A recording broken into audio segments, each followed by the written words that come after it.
Welcome to Gotta Run with Will. I'm Stacy Creamer. I'd like to thank Manhattan Neighborhood Network. We are back after a hiatus due to the coronavirus here in New York, but we're really happy to be back. We're the second interview, I understand, so look for more to come. My guest today is my longtime friend, Jon Cane, aka Coach Cane. Welcome, Jonathan. Thank you so much. So, Jonathan, I can actually say the precise moment when I first laid eyes on you. I don't know the year, but you will be able to help me out, I think. And it seems very fitting, especially in light of your book, which I'll show, Triathlon Anatomy. It's the second edition with Dr. Mark Cleon. This was at the Spring Couples Relay, I'd say sometime between 15 and 20 years ago. And to just let people know, if they're not familiar with this race, it's a really fun race. It's a relay race, couples, effectively, in Central Park.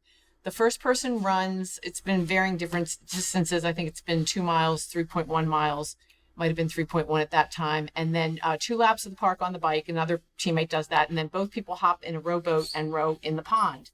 So it's kind of a lark of a race for most people, I'd say, although there are those who take it pretty seriously. And actually, my partner and I did take it seriously, especially the rowing part, oddly. But we arrived, 7 a.m. start, so we're there maybe 6:15 or so. And there's this guy on a bike trainer, warming up like crazy for this like otherwise lark of a race, kind of casual race. And we're like, who's the guy? So You said, who's the dork? We were both horrified, amused, and impressed. If you can be all those things at once. Fair. So tell me more about that and your strategy and your prep. So that had to be 1999, I'm afraid. It was that long ago? Okay. Everything's longer ago than I thought it was. I know, it's funny how that happens. But yes, I remember we did that. And just that you can remember, I remember, and I knew who you guys were. I had scattered out the competition because, yes, why not take a race way too seriously? Yeah, most of the people there in silly outfits, having a good time, and there were like 10 teams that were there to try and win it. The rest were just, it was a goof. Yeah. And yes, I was all warmed up, and we came, and I remember, we came in third that day, which I did not sit well. I don't remember. Oh yeah, no, I When remember. did I come in? Do you remember? You came in fourth. Okay. So we were, because I remember we came in third, then two years in a row we came in second, which was even worse. And then we finally won it a couple of times. I was very good at picking really fast female partners. Well, good for you. But yes, and I remember because I knew who you guys were, and you guys put up the fastest run split of the day, and I got lucky and put up the fastest bike split. And I also remember passing you because you were riding. So Stuart was your partner was running. You had the lead, and I remember passing you, and you were in fact in the lead, but I didn't know. And I went and I caught up to you. I passed you, and I said, "What place are we in?" And I don't think you realized what I was saying because I was trying to go fast, whatever, and I was huffing and puffing. And you just looked at me quizzically, and I thought, the same way you thought, who's this jerk on the train? I'm like, really, lady? You won't even tell me if I'm in the lead? And then afterwards, it was clear you just didn't understand what I had said. No, of course you weren't. I was just being a hyper-competitive jerk at the time. But yes, and at that time, I remember distinctly, we chatted afterward, and I knew that you were with Central Park Track Club, which was a big deal. And I was at that time, even more mediocre runner than but you invited me to come down to some workouts. And I still, to this day, I think you invited me to run with Central Park Track Club so that I was sort of the excuse when people said Central Park Track Club is elitist and only has fast people. You guys could say, no, we have Jonathan. So wrong. But no, I really enjoyed it. And it just proves my point. You always get so much more out of multi-sport than you think you're going in. You think you're going in for just the great race and maybe some hardware, and then you get a friend for life. There you go. I always appreciate that. And it is rare that I can actually pinpoint precisely the moment I met a person. So that's when I met you. And so I was delighted when Will Sanchez, our eponymous Gotta Run with Will host, asked me to read your book, Triathlon Anatomy. Can't show it too much. I'm from the book business, so you can certainly order it on Amazon or get it near a bookstore near you if your bookstores are open. And it's, first of all, it's a gorgeous book. I mean, just amazing illustrations, really clear, lots of exercises for different body parts and how they help with different skills in triathlon in particular. There are a couple things, though, and at the outset, and I couldn't find this again, so tell me if I dreamed it, but this is a very serious book, very well researched, but at one point you refer to athlete genes. If you're lucky enough to have athlete genes, Is that a real thing? Well, I mean, or is it? No, I was just curious. I was so curious because I'm like, do I have them? I don't know. How do you know? Or do you just mean in general? no, I how think just no. I think it's just a sort of general term about how, I sometimes refer to, I picked the wrong parents if I wanted to be an Olympian, and so I think we sort of, what we try to do is make an acknowledgement. Look, in my background, my academic background is in exercise physiology, so yes, I can tell you all the scientific reasons why most people are never going to win the Olympics in, in triathlon or marathon or whatever. But I also think it's very easy for athletes to sort of go, oh, I picked the wrong parents, I'll never be any good. Well, you know what? Most of us haven't even maxed out what we're capable of. Exactly. Once you've become as good as you can be, given that whatever that ceiling is, then you can whine about your parents giving you the wrong genes. All right, great. Because I'm wondering, is there like a test? Is there a saliva test for your genes or something? I don't know. Another very interesting thing, there are 2 points in the book, early on the book. I'll read this one. Controversy exists as to whether strength training actually improves performance. Really? Like, I was amazed about that. And then later about compression, the jury is still out. That I understood a little bit more. Fine with me. I happen to like compression wear, so I'll wear it whether there's scientific evidence or not. But it just seemed to me that on the face of it, even strength training would absolutely enhance performance. But tell me more about that. Here's the thing. The jury is out.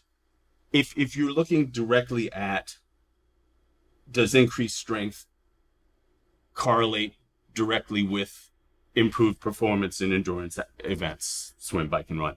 Most of the science probably at this point says no, it doesn't.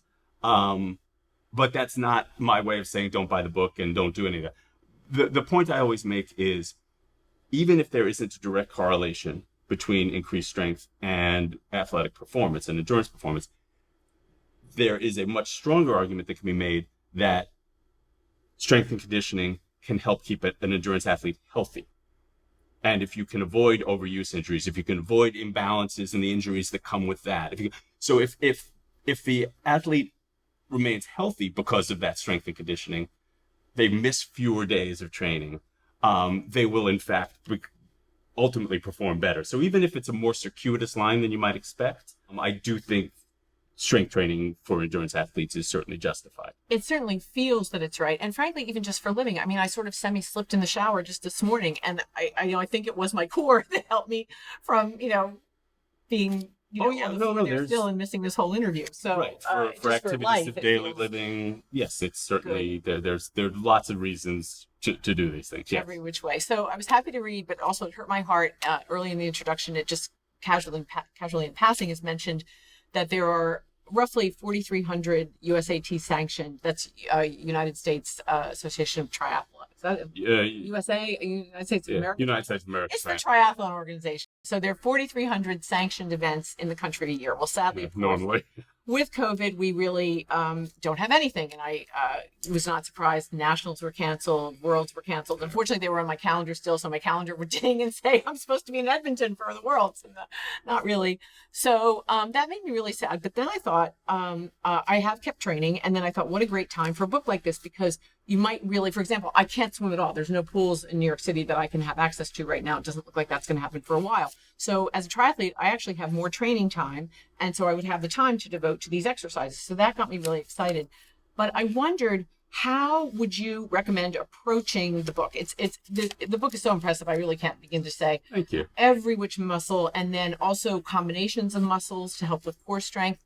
So if I were to try to create a plan for myself, it feels overwhelming, even now with, COVID time and all kinds of, I could devote myself to it. Should I pick different groups? Should I pick different sports? Should I figure out half an hour a day? And then in a lot of them, it says, do as many repeats as advised or something like that. And I wondered, how do you arrive? I usually do 3 sets of 10 of everything, but since it didn't mention it, I thought, it might be more particular than that. And I just wondered, what's your general advice for someone trying to formulate their own plan based on Sure. And you're right. I mean, this is a unique time. I mean, it's an overused word, but this is a unique time. And honestly, from a coaching point of view, I'm taking different approaches with different athletes depending on their mindset. And some who just went, there's no racing to do. I hate this. So, okay, we've got to treat things a little differently. some who are saying like, you know what, I've got more time. And, okay, good. We're spending lots of time on the bike. Or the constantly injured athlete who maybe we're being a little bit more attentive to musculoskeletal stuff. And even just from a coaching point of view, I've tried to, look, if someone's working from home, if someone is not working, you can be more creative. I think we all as coaches, we sort of tend to fall into these, well, let's do a 7-day cycle. And it sort of makes sense because most folks are working, if you're working a 40-hour week and you put in extra time on the weekends. But, I've tried not to, not to fall into that pattern of, oh, well, always Friday's a rest day and always we're doing a 7-day. It's not like it's written in stone that rest days have to come every 7 days or your long runs have to be so I've tried to be creative with that. And certainly for the athlete who's going, you know what, I can't swim, bike, and run as much as I'd like to. This seems like certainly a good time to address musculoskeletal stuff and to address strength and conditioning. And we did talk about it somewhat in the book because, and even looking at one of the biggest challenges in writing the book, honestly, was because it was the second edition. And honestly, I'd liked the first edition. I was one of the testimonials on the back cover of the first edition because I liked it so much. So then trying to come in and write the second edition, we did try and address some of the things, that you're discussing, of sort of how to put things together. It's not just this, okay, you've got this a la carte menu, but what sort of makes sense, what goes together. And one of the things that they did a real nice job with in the book, as you mentioned, the illustrations with it sort of highlight what musculature is being used for each exercise. We talk about in what ways it's applicable to swim, bike, and or run. So, hopefully there is some rhyme and reason that's discussed in the book, but also just in general to answer your question.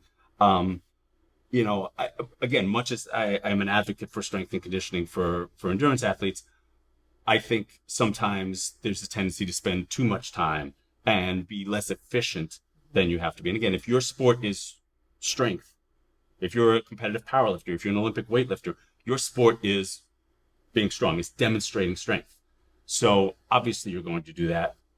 And even if, and if I tell you, hey, that third, fourth, fifth set, that'll increase your strength by an additional 2% over lower volume, you're going to do it. Mm-hmm. Now for a triathlete, if I say, yeah, you know what, we can double your volume and you'll get 2% stronger, you're going to go, well, then I'll go swim, bike, and run.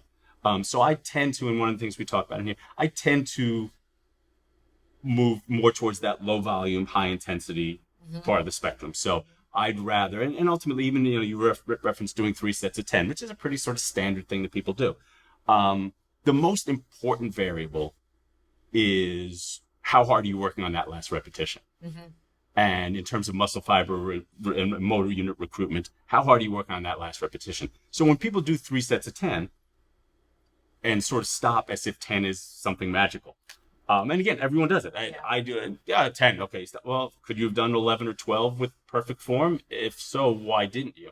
So ultimately what happens, those first sets are mostly just tiring you out so that the 10th repetition on that third set is the one where you do reach that momentary muscular fatigue where you couldn't do another one without cheating.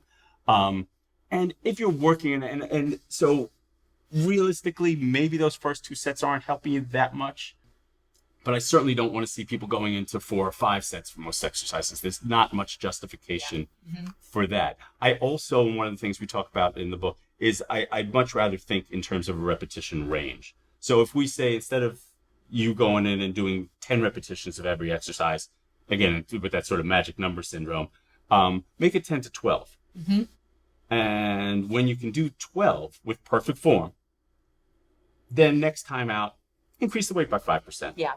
And if you can only do 8 or 9, then decrease the weight by 5% or so. And so stay in that range rather than just racking the bar or putting down the dumbbells as soon as you're done, as soon as you hit that number. But generally speaking, again, to finally answer your question, I want to get exercises that work multiple joints whenever possible, to get as much bang for your buck as you can. Mm-hmm. So again, if you're a competitive lifter, we're going to treat it differently. If you're a bodybuilder, and it's really important that your forearms get bigger because they have to be in balance with your upper, good, you're going to do a zillion exercises. And you're going to isolate muscles because that's your craft. Triathletes, endurance athletes, I want them recruiting as much muscle as possible with each exercise. getting as much out of each exercise as they can. So that's why there's a lot of emphasis on those types of exercises, whether it's the more standard sort of, squat and bench press and pull-ups and dips and deadlifts, things like that, or things with kettlebells and things where maybe it's a little harder to quantify what you're doing, but you're getting more out of each exercise. Because again, that athlete who says, "Oh, I only had time to swim 1,500 yards today because I was in the weight room for an hour and a half," there's no bench press stop in the middle of a triathlon. Right. Right. So I do want to be careful with that. But especially now, for example, where we can't go in a pool, I was thinking, so should I focus maybe more on the exercises that pertain to swimming? You could, and again, that's another one of the things, like, we could have this sort of academic argument back and forth about, using swim cords and things like that. I'm not a big advocate of that. I'm a much bigger believer in let's recognize what exercises, what muscles are needed for your swim, and let's train them, and then let's go work on your skill. Just as I wouldn't want to take a basketball player and have them shoot a medicine ball. Think about it. You work so hard to have this precision in your swim stroke, and then you're taking paddles or you're taking and cords and things, and it's probably confounding those neuromuscular pathways. So, yes, maybe a little extra upper body stuff if you're not able to get in the pool, but I wouldn't worry necessarily about simulating those patterns. Got it. Why the second edition? I am the co-author with Dr. Mark Cleon, who probably a lot of the viewers know as a very prominent sports medicine orthopedist here in New York. He's the medical director for the New York City Triathlon, among other things. Worked with lots of athletes, has worked with me and a lot of my athletes. He wrote the first edition with Troy Jacobson, who's a well-known coach as well. And as I said, it's a really good book, but it just needed a little bit of sprucing, I think is the term that has the thinking thought in those years. So just to be clear, that book came out in 2013. This one, I was interested to see the copyright's 2021. Is it really? Yeah. I didn't realize that. But it's out now. It is available now, correct? It is. It's out, on available now. Amazon. Pay no attention to the copyright 2021. See, it's for the future. We know that's a better year for us. But I thought, well, maybe there's more learning has happened in terms of how we train. We definitely omitted some exercises, added in a few that maybe are sort of more in favor and, more toward the so-called functional training.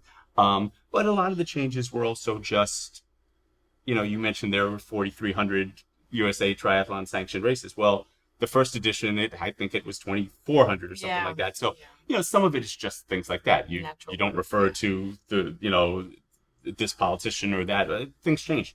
But yeah, it was challenging for me. As I said, I wrote an honest testimonial for the first edition.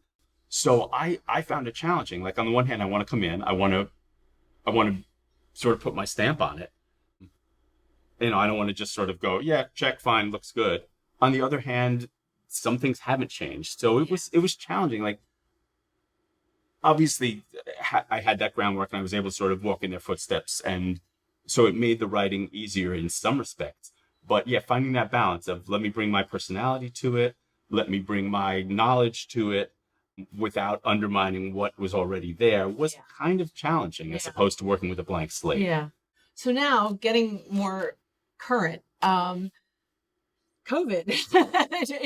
kind of really cratered everything for athletes who look forward to races. Yeah. And I've been struck. So I run for Central Park Track Club, and we've been having a Zoom meeting pretty much every other week for masters. So anyone 40 and above on our team. And for the 60 plus group, I've been hosting some interviews. Lynn Cook, who broke the American mile 6 months shy of being 60. Alistair Walker, who's the world champion. He's 64, world champion for the 10K and 5K. Had them as guests and interviewed them. And it's given us a great opportunity. I think one of the things we're really missing a lot is the community, really just our running community and friends. And one thing that has really struck me in talking to the 20 or so people who show up for those Zooms, it's about half and half. Half the people are training. I'm one of those. I'm training like crazy. The thing I'd love to do is run. It's been the one thing that's kept me sane. I look forward to it every day. I do it first thing in the morning. I do it in Central Park. I laugh because like the highlight of my day is over by 7 a.m., but I'll take it. What is your experience both personally and as a coach of this whole situation where it is possible to train, particularly maybe with cycling and running, less so with swimming in our area, or maybe you'll tell me something different, and for you and your family and for the people you coach? Yeah, look, to say it's a challenge is kind of obvious, but there's been a wide range, as you sort of suggested. There are those athletes who just love to train, and they're looking at this and going, "This is great." And but I've also had some who said, "Coach, they're sort of these serial racers. They do a spring marathon, they do a fall marathon. That's the carrot that's always dangling in front of them, and they don't have that." And this is also, to use a sort of racing metaphor, this isn't okay. Well, COVID's going to be over such and such a date, so brace yourself. I've used the no finish line. We do. Yeah, Right, if you were running a race and you didn't know when the finish line was, what pace do you do? So it's been challenging, and so some of my athletes are really struggling from a motivational point of view, because they're the ones who love to. And that's what I was when I raced bikes. One of the things I loved about racing bikes is you could do it 2 or 3 times a week. I was never one of those guys who wanted to go for a ride. I didn't care where I was riding. I didn't look at the countryside. I just wanted to, and the only reason I trained on the bike was so I could race. Yeah. So I sympathize with those folks. I do have some who are just like, okay, great. I'll just train all day. And from a coaching point of view, I'm trying to, obviously I have to treat them all as individuals, but I'm just saying, hey, you know what? We are training for, it became, pretty obvious early on. We're training for next season. So for my runners, hey, you know what? We're building your off-season base. We're just doing it 6 or 8 or 10 months earlier than we expected to. But, let's just recognize that's what's going to happen. And it's hard. I mean, Frank Handelman, who's your teammate and a friend of mine, I remember him telling me once about, he was prepping for, I think, the 400-meter Masters Nationals a year and a half in the future. He didn't race. He had pinpoint focus on that one race that was 18 months ahead. Most people can't do that. But I'm trying to sort of channel that energy towards some of these people of like, you know what? Yes, guess what? Marathons will be back. Shorter races, triathlons will be back. You're going to be doing this again. And if we let down our guard too much right now, you're going to be at a disadvantage when that happens. Well, that's been my feeling, because I thought you never know when we're going to suddenly have races. And not to brag, but I was in a race yesterday. NYC Runs had a 5K in Prospect Park. Crack of dawn, take an hour subway ride to Prospect Park. And I was really surprised the subway was really jammed. And it was so fun to be back. They took all kinds of precautions. I will say it felt like a race at the beginning and it felt like a race at the end, meaning there was a corral of sorts. We all were socially distanced. We all had masks on. There was a clock, it took off. And at the finish, there was a clock. So I got a time and everything in mats. But I have to say, the middle felt like a time trial because they had us going off 2 by 2, a crowds of 50, race cap of either 300 or 500 people, depending who you spoke to, starting at 7 a.m. And the last corral went off at 9:30, and they went off at every half hour. So I was so excited to be there. I had a number on my chest and little things, no baggage check. Yeah. You had to deal with, they did have porta stands, and a woman, God bless her, scrubbed between each person. You just can't. I don't know how they can scale things like this. But anyway, it was super fun to be in a race, and I'm going to sign up for the very next one that becomes available. So and who knows when it'll get a little more relaxed, a little more relaxed. So I've been feeling it's worth it to keep training, maybe not peaking training, but I've been doing Tony Ruiz's speed track workout at the riverbank every week, and I see people who are also doing it there. So I know there are people who are training, but I get that there's the added challenge. And then for coaching too, even if you're saying, 18 months or whatever, or a year, I'm concerned they not only canceled the postponed London Marathon date, but the London Marathon, as most of you viewers will know, is always mid-April. They're conceding next spring. They're not even trying to have the London Marathon next spring. The next London Marathon is now slated for October 3rd, 2021. That alarmed me. Yeah. The fact that they're already giving up the spring. But I guess if you're thinking vaccine early 2021, by the time it gets disseminated. So in that respect, I think it's going to be tough for the coaching. So just to get an idea, like what percentage would you say of your people are contented trainers? I think, we've done a pretty good job. There were certainly like 10 or 15% of my clients and stuff who early on said, you know what, coach, I'll see you when this is over. And okay, that's fine. I get it. The rest of that group, they're still with me and they're still doing something. Some of them I've had to find challenges. I said, hey, there's this virtual race. There's this, hey, let's do, and we've done a lot of, for my triathletes, we've done a lot of riding on Zwift, which is kind of cool. Cause now, we had run off to Massachusetts. I'm sitting in the living room in Massachusetts. I've got riders in Pennsylvania, I've got riders in Chicago, I've got riders all over the place, and we're talking to each other. Say, you know what? Saturday morning, 8 o'clock, we're all going to go ride X course. And, you know, in that sense, it was better because let's face it, if we go up to Harriman State Park, we go up to Bear Mountain, you ride away from me because you're faster than I am. Well, that's okay. See you at the end. But on Zwift, even if you're ahead of me, you're in my Bluetooth headset. We can chat. So, you know, we've tried to sort of make lemonade in that respect. We've done a lot of Zwift riding. And with a lot of my athletes, you know, this has been the time to, especially with my triathletes, it's been the time to, okay, let's work your weakness, unless it's swim. But for my, you know, for the folks who came to the sport from a running background, guess what? We're putting a lot of time in on the bike. For the cyclist turned triathlete, we're doing more running. You know, and even for my single sport athletes, for my runners, okay, great. Yeah, you know, you're always shining at the track, but your endurance isn't great. Guess what? We're building a humongous mileage base right now, and we're not going to worry about it. So some of them we've had to find, and we do these monthly little time trials on Zwift, which are just a way to sort of keep engaged and keep that community going. And we do little silly little things, you know, we set up these Strava challenges or things like that. And it's not the same as real racing. I think it's great. I think not just from a, like, your business point of view, you know, which I'm sure is something, but it's just so good for, like, I'm hoping that your people will stay with you and train. Oh, even yeah. if they think there's no race, because again, it's like how we met. Like, the biggest gift really of the couples relay to me is, like, I know someone like you. No, like, I mean, I'm not saying don't be competitive, because people who know me, I'm extremely competitive, but the gifts of training and of racing are so much bigger than the actual cash and prizes of winning events and things. And I think that, you know, to lose sight of that just because, oh, there are no races, I think I'm going to not train.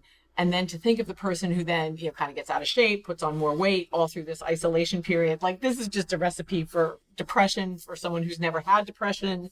You know, I don't even like to think about it. Whereas really a lot of the key benefits, which are health, both physical and mental, and that sense of community, can be preserved even through this bad period.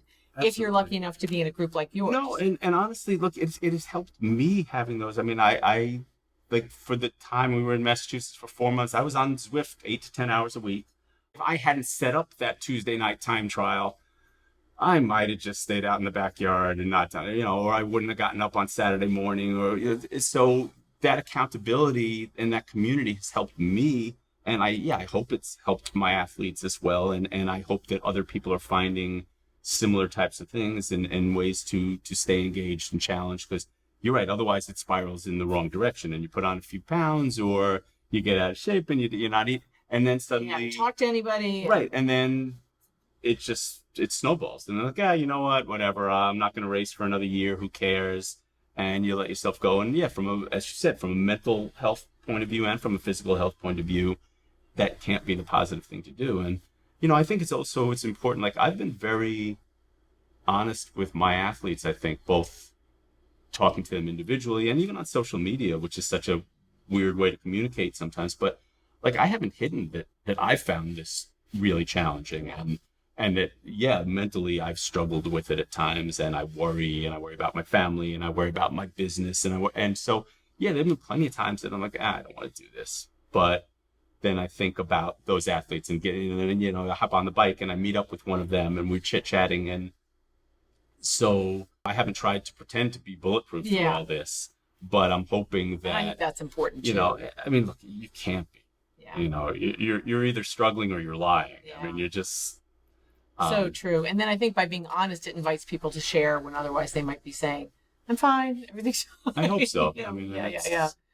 Well, they really are unprecedented times, and who knows where things are going. The other morning, I woke up early and the lights flickered, and then they flickered again, and we had a blackout. And I thought, just when I thought, it couldn't get worse. Unfortunately, it only lasted about half an hour. But I thought, if that were the next thing, and then suddenly, and this was days after the storm and stuff. So in weird ways, I do feel we need to brace for the next, because who knows what else is coming. Just because we've got this ongoing thing with the pandemic doesn't mean life doesn't keep happening. I'm sure you have friends. I have friends who are still going through all kinds of struggles that have nothing to do with COVID, but you've already got that sort of underlying stress level because of COVID.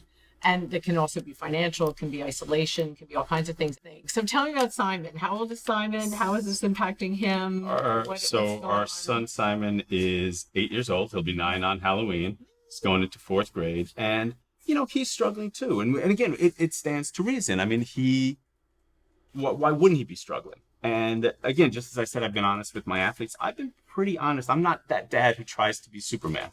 I will tell my son that I'm struggling. I will tell him that I'm worried because I want him to realize that the feelings he's having are understandable and justifiable. And, he misses his friends. He misses his routine. And, you've got a son who's going off to college and, so in a very different place. But I'm sure there are struggles there. And I see with Simon, again, I talk about routine. We ran to school, and it's one of his proudest things. He decided that we drove too much and it's bad for the environment.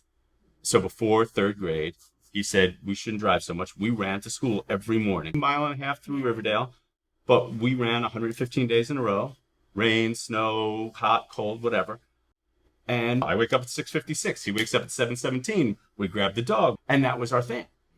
And that went away, and he was very proud of that. He was very proud. Like, it's funny because all folks I know just saw me and they're like, oh, the crazy running coach is making his kid run, but he was making me run. He was have no idea. And even when I'd say, hey, Simon, it's raining out, he's like, yeah, we're getting wet. Let's go, Dad. And then when the lockdown started, I said, well, Simon, should we still do our run every morning? Because I thought maybe it would just be good for him to get the energy out. And it's like, but we're not going to school. Like, it didn't connect to him. So it's been hard for him. He misses his friends. He misses his teachers. He misses that routine. He's going to continue with remote learning, and I'm going to be doing most of that with him. And it's hard, and it's hard to find the time and to try and run my business while also being a good and attentive dad. And look, and we're lucky. I mean, there are 2 of us. We've got food in the fridge, mortgage is getting paid. We're okay. We're healthy, thankfully. So there are a lot of people who have it way worse than we do. So I struggle with that sort of like, I'm really worried and upset and struggling, but there's people like, what about the single parent who has to go to work? I've been doing the same thing for a long time. I've been talking about my great uncle Alphonsus. I have a great uncle Alphonsus. I'm from Philadelphia, and in the influenza pandemic of 1918, he died within 3 hours of getting the flu. So he died. He wasn't even 20 years old, and he died. And I always think, I actually have I don't have it on now, I have a Saints medal I got in this pandemic of St. Alphonsus, because I thought, you know what? I'm home with my Netflix. I'm getting a paycheck. What do I have to complain about? And that's all true. But it's also true. We're going through a lot. It's hard to find that balance. Find that right balance of gratitude and appreciation and hope for everyone that things will get better, but also acknowledging this is a lot that I'm contending with too. This is a lot that you're contending with. And yes, there are people who have it worse, but that doesn't mean that you don't have something also. Right. I think it's just a little bit of a flaw in our thinking. I think it's a good way to trend, but I think we still need to all acknowledge, still it's a lot. Yeah, I'm and really it's hard. It's hard to instill that in my son too. Like, you know what? Hey, buddy, we're lucky. Like, I'm sorry you didn't get the Lego set that you want, and I know you miss your friends, but we're safe. There's food on the table, buddy. Like, it's a hard balance. Again, for me, it's hard for him to understand it. So when this is all over, what are 3 things you're really looking forward to doing again? I'm looking forward to I mean, I'm not even a hugger, but I'm looking forward to just physically, like, I want to high five my athletes after a race again. I want to go back to the track. My favorite thing to do from a coaching point of view, coaching out on Tuesday nights at the Red Hook track. I schlep all the way, that's the technical Jewish term, all the way from the Bronx to Red Hook every Tuesday. I love coaching out there. I love it. It's being there. And I miss that group. And I can give them the workouts to do. And maybe they're doing them just fine. But I miss seeing them. I miss those. I treat that as my social time, my office hours, my everything. It does make you appreciate everything. I feel like Ebenezer Scrooge. And like, I'm alive. I'll be able to say, I'm alive. I'll take it. Sorry when I complained about. I'll take what you gave me. That's great. Well, I look forward to today getting a big hug from you and a high five. It's a deal. That would be fantastic. But thank you so much for being our guest today at Gotta Run with Will. I'm Stacy Creamer. I'd like to say thank you again. And we want to put in a big plug for 2 great things that you can do something about at home. One is the U.S. Census. We have till the end of September to have you count, and it will matter for years to come. Allocation of resources, government resources. So that's a really big one. And of course, vote. Everybody needs to vote one way or another come this November in our big presidential election. And Jonathan, you might like to thank some people yourself. I want to thank you. I want to thank Will, Manhattan Neighborhood Network, for facilitating this. I want to thank my athletes, my family, everyone that keeps me going. Human Kinetics, Dr. Mark Cleon, everyone. I thank everybody. In all seriousness, I'm grateful to everyone that's helped contribute to the book, got me here, to all my athletes. And yeah, hopefully we'll be back to normal sooner than later. I hope so too. And we're very happy for this book. In the meantime, it's given me a lot more to think about. Thank you.